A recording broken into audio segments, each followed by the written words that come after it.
Okay, thank you for joining me for part two of how purpose guides operations. And just like in part one, part of the reason I wanted to show you this is because purpose is considered sort of this ethereal conceptual thing, but no, it has a very tangible impact on how you operate, and that's what I want to focus on today. This is part two. Part one you can get at the URL down below. If you go to the blog, all my videos are there on purpose, and they are all less than 4 minutes each. So, just as a reminder, purpose is defined as what makes you uniquely remarkable, your DNA at your core, your essence. And you make your organization uniquely remarkable by having your purpose guide everything that you do and everything you say. And today we're going to focus on the everything you say.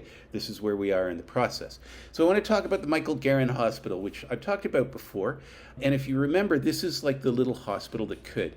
It is a community hospital, so it has fences around what it's sort of allowed to do. But apparently nobody told management at the Garron.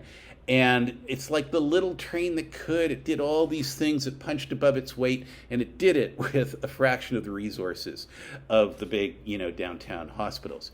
But because it did all this stuff, it was about creating a new standard. And, you'll recognize that this is a similar purpose to part one. But the thing is, it fits. It's slightly different, slightly nuanced, but it fits for this organization because this is what they do on a regular basis. So out of that creating a new standard purpose, we created in the planning process what we called the brass ring planning strategy. So every year there's an annual master plan, and now it gets guided by this purpose, creating a new standard. So each of the departments have to do two things now. They don't just come forward and say, here's what we're doing for the next year. They also have to say, and here's how it is either creating or sustaining a new standard. For the divisions that actually do that actually prove that they are creating or sustaining a new standard, they get money and resources and all that stuff. And for the ones that don't, it's back to the drawing board until you do.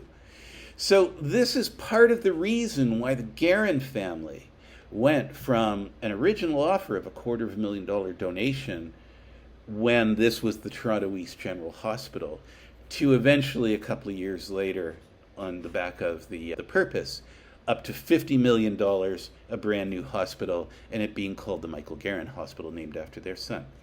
So if you want to be uniquely remarkable every minute of every day, then have your purpose guide your planning process. Have it guide everything you do and everything you say. And think of those two little arrows as like hypodermic needles injecting what makes you uniquely remarkable into your operations and your communications every minute of every day.